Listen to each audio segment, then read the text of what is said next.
Le lien entre l'humanitaire et le développement est un sujet débattu depuis de nombreuses années. Sur le terrain, il s'agit d'un défi complexe. Ce défi a été relevé par la Commission européenne dans le cadre du programme thématique Sécurité alimentaire. La Commission a approuvé ce programme qui mentionne qu'un cadre commun entre les actions humanitaires et celles du développement devrait être préparé dans chacun des pays bénéficiaires. Mais pour cela, il faut d'abord une forte volonté de travailler ensemble. Délégations, experts d'ECHO, collègues travaillant au siège à DEFCO et à ECHO, et si possible partenaires engagés dans la lutte contre la faim. Il s'agit d'un exercice au plus près du terrain. Ce n'est surtout pas une procédure de plus, mais au contraire, un processus commun. Processus où chacun apprend des autres et en retour apprend aux autres.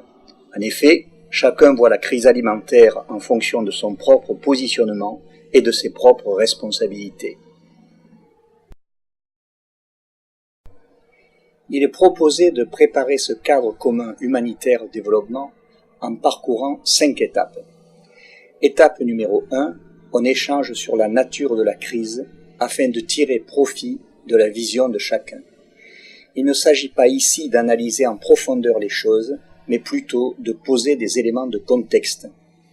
Étape numéro 2, on identifie la population la plus vulnérable qu'il convient de cibler. Étape numéro 3, on réalise une analyse commune de l'ensemble des causes qui expliquent la vulnérabilité et l'insécurité alimentaire de cette population. Étape numéro 4, on s'informe mutuellement sur les interventions en cours, programmées ou à planifier, qui adressent ces causes. Étape numéro 5, après avoir analysé la cohérence de ces interventions, on se met d'accord sur des priorités et sur le cadre commun humanitaire développement. Voyons comment nous avons procédé sur une situation imaginaire inspirée de la dernière inondation au Burkina Faso. Cet exercice a été réalisé avec des collègues des délégations du Burkina Faso et du Mali, avec des experts d'ECHO du bureau régional à Dakar et du bureau d'ECHO au Burkina. Dans la première étape, chacun a été invité à exposer sa propre vision sur cette catastrophe. S'agit-il d'une catastrophe exceptionnelle ou d'un événement qui se répète et qui a eu des conséquences dramatiques en raison d'autres facteurs aggravants? La deuxième étape consiste à identifier ensemble les populations les plus vulnérables touchées par l'inondation et qui ont une sécurité alimentaire très précaire. Ici, 300 000 personnes déjà très vulnérables ont été affectées par le désastre. Notre objectif est de promouvoir une sécurité alimentaire durable pour cette population. Passons maintenant à l'analyse des causes.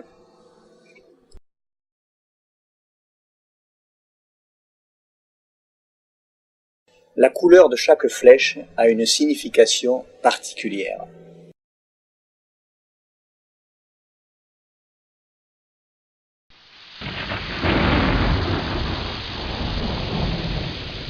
Un des premiers effets de l'inondation, c'est la destruction de nombreuses infrastructures. Les gros barrages d'importance nationale ont été mis dans la colonne niveau national, les routes provinciales dans la colonne niveau provincial. Dans les diapositives suivantes, on poussera l'analyse jusqu'au niveau des ménages et des individus. La violence de l'inondation a été amplifiée quand les barrages et digues ont brutalement cédé, ce qui a formé une dangereuse lame d'eau. Les destructions des investissements productifs ont fortement dégradé les moyens d'existence des populations touchées. Le fonctionnement du marché a été indirectement affecté, notamment en raison de la destruction des moyens de communication. En retour, la hausse des prix a aggravé encore plus la situation financière des ménages les plus pauvres. La perte ou la destruction partielle de moyens d'existence ont eu un impact direct sur les membres des ménages qui n'ont plus eu accès aux aliments, aux soins de santé, à l'habitat et à l'éducation.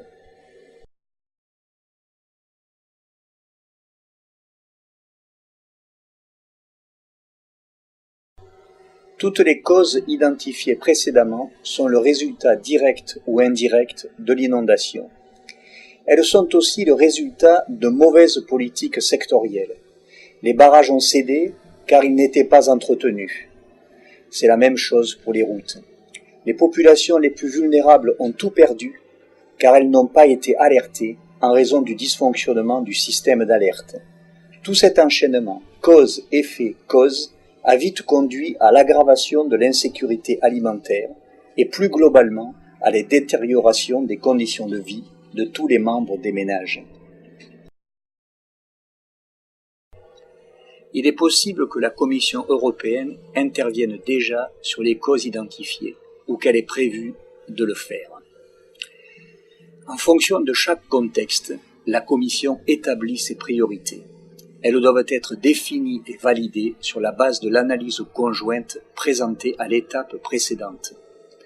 Dans le cas présent, la priorité c'est d'agir avec d'autres bailleurs et avec son partenaire national sur un ensemble diversifié de causes ayant contribué le plus à l'extrême fragilité de populations pauvres affectées par le désastre.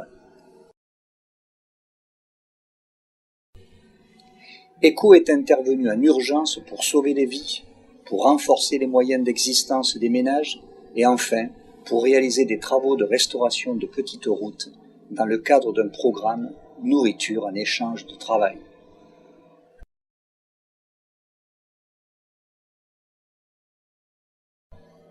Des interventions financées par le programme thématique de sécurité alimentaire et par une dotation spéciale dite enveloppe B sont programmées ou prévues.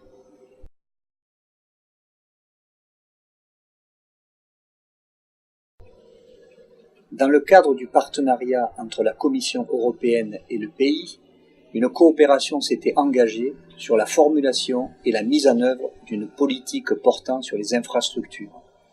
Au niveau régional, il est prévu d'agir sur la reforestation dans le cadre d'un programme négocié par la Commission européenne avec ses partenaires régionaux.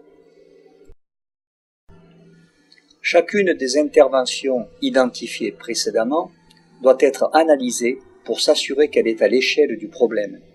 Il se peut qu'une intervention en cours ou prévue nécessite une forte amélioration ou réorientation afin de pouvoir contribuer à notre objectif commun, c'est-à-dire promouvoir la sécurité alimentaire de la population affectée par le désastre.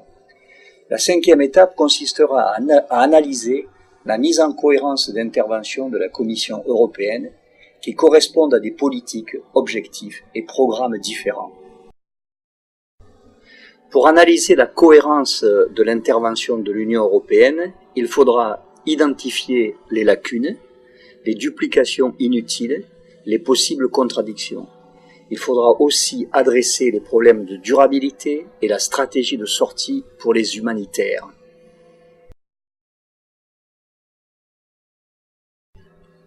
Les lacunes doivent être identifiées. Dans le diagramme présent, on voit que des interventions additionnelles sont nécessaires, sinon c'est l'ensemble de la stratégie de réhabilitation, de reconstruction et in fine de sécurité alimentaire qui peut être remise en cause.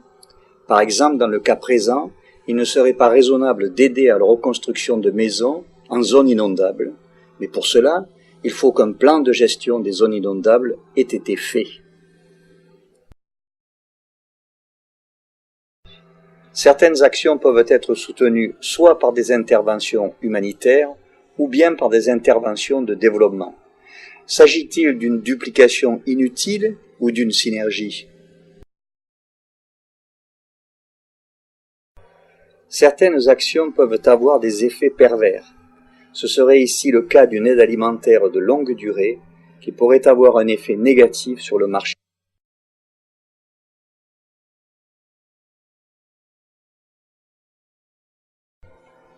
Enfin, comment peut-on contribuer à la durabilité des actions entreprises et à la stratégie de sortie d'ECHO si les politiques au niveau provincial et national n'assurent pas une prise de relais efficace ?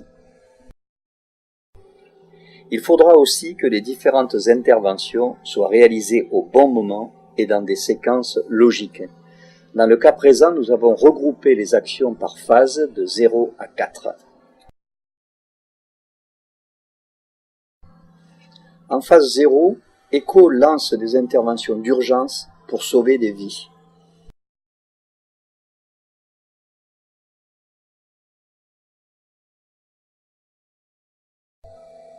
En phase 1, il était prévu de lancer des actions pour reconstituer des moyens d'existence des ménages. Le diagramme ci-dessus montre qu'il est nécessaire d'intégrer dans cette phase les actions qui clignotent et qui, initialement, avaient été programmées pour plus tard. Sinon, on risque de reconstruire en zone inondable, et sinon, on maintient bloqué le développement économique des ménages et des villages en raison de l'absence de moyens de communication.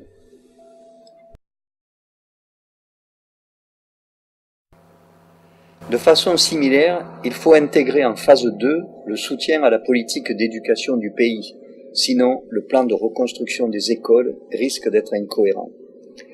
Il faut aussi s'assurer que les travaux de réhabilitation des routes correspondent à de bons standards et que leur entretien sera assuré dans le cadre d'une politique nationale dont la réforme doit être soutenue immédiatement.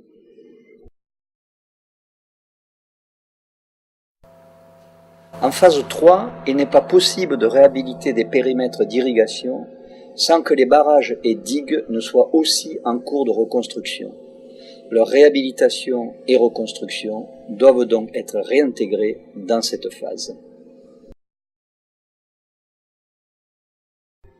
La phase 4 ne pose pas de problème particulier de chronologie.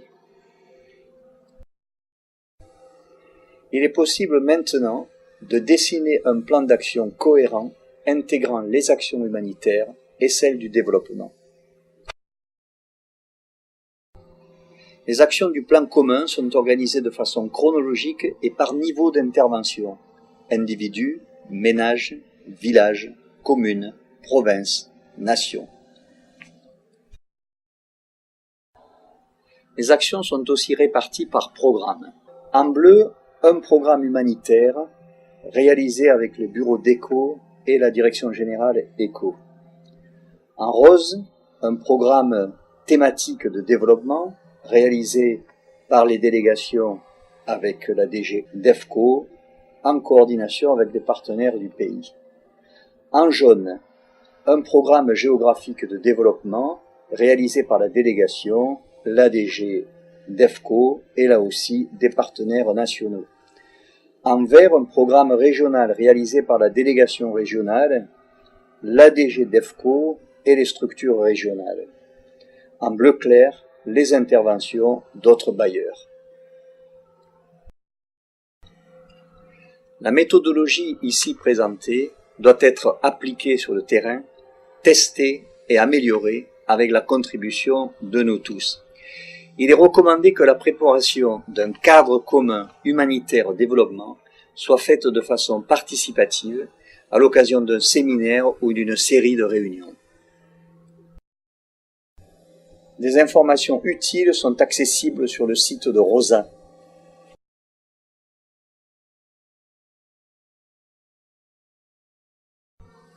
Un grand merci aux collègues qui ont participé à la préparation de cette présentation: Cyprien Fabre, Sigrid Kulk, Yann Eichkenar et Jean-Louis Mosser du bureau régional ECHO à Dakar, Ronan Pêcheur de la délégation au Burkina Faso, Éric Pitois du bureau ECHO au Burkina Faso, Alain Ouyou de la délégation au Mali, Juan Luis Prades de l'unité R7 de DEFCO, et merci pour votre attention.